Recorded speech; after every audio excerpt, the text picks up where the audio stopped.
সুপ্রভাত। Family care ছাদ বাগানে সমস্ত ভাই বোনদের সুস্বাগতম। জানুয়ারি মাসের প্রথম সপ্তাহে ফুলকপির চারা বসিয়েও যে কপি উৎপাদন হয় তার জলজান্ত প্রমাণ।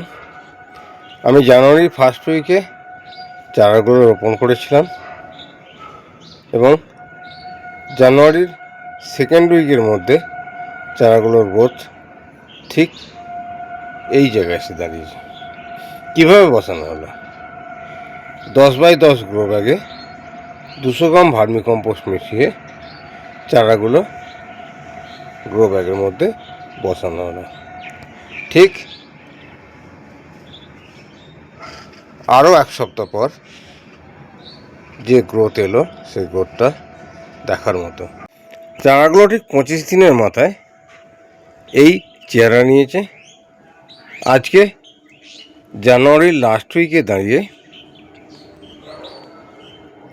চারাগুলো যে গ্রোথ এসছে, এখন কিছুই নয়, রেগুলার সপ্তাহে 2 দিন পচা সর্ষে খোলের লিকুইড পরিবেশন করা হয়। ফুলকপির গাছে সপ্তাহে 2 দিন যে লিকুইড সর্ষে খোল দেওয়া হয়, এদিকে ড্রামে দেখা যাচ্ছে এতে 2 লিটার জল দিয়ে 500 গ্রাম সর্ষে খোল ভিজিয়ে রাখা আছে। আর এটা ঠিক 3 থেকে 4 দিন হয়েছে। ঠিক এক সপ্তাহের মধ্যে এগুলো পচে যাবে। আর 20 লিটার জলে এইরকম এই লিকুইড সর্ষে খোলটাকে মিশিয়ে নিতে হবে। নিয়ে ওখান থেকে প্রতিটি 20 লিটার জলে 2 লিটার করে দিয়ে পরিবেশন করলে গাছের জন্য সুস্বাদু খাবার পরিণত হবে। এবং রেগুলার জল দেওয়া হয়, তাতেই ফুলকপির চারাগুলো ঠিক 25 দিনের মাথায় এই গ্রোথ এসছে। আশা করি ফেব্রুয়ারি 15 তারিখের মধ্যে এই ফুলকপির গাছগুলো থেকে আমরা পূর্ণাঙ্গ ফুলকপি পেয়ে যাব। কারণ এখনও শীত যথেষ্ট বাকি, পুরো ফেব্রুয়ারি মাস শীত থাকবে। আমরা ঠিক ফেব্রুয়ারির মধ্যে আরও যে 25টি ফুলকপির চারা বসিয়েছি সেগুলো পূর্ণাঙ্গ ফলন পেয়ে যাব।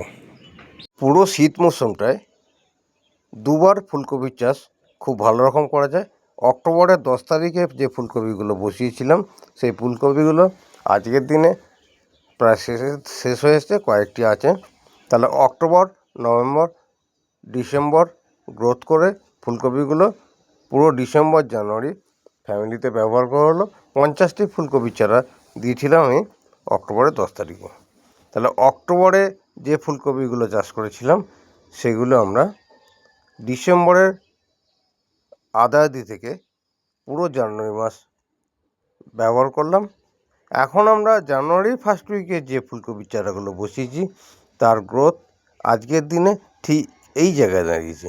তাহলে আমরা যেটা লক্ষ্য করছি, ফুলকপির উৎপাদন ঠিক 50 থেকে 55 দিনের মাথায় উৎপাদন কমপ্লিট হয়। টোটাল 2 মাসের চাষ এটাই। 2 মাসের মধ্যে আমরা ফুলকপির পূর্ণাঙ্গ উৎপাদন পেতে পারি।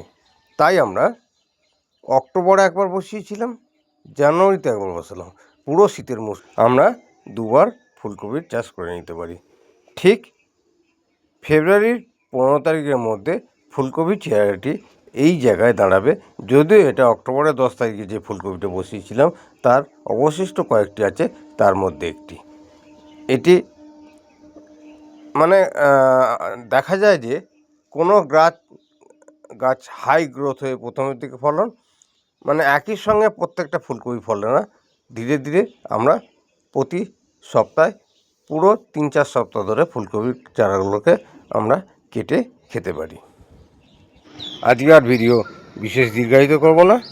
সমস্ত ভাই বোনদের নমস্কার জানিয়ে এবং ঈশ্বরের কাছে প্রত্যেকের সুস্থতা কামনা করে আজকের ভিডিও এখানেই সমাপ্ত করলাম। নমস্কার।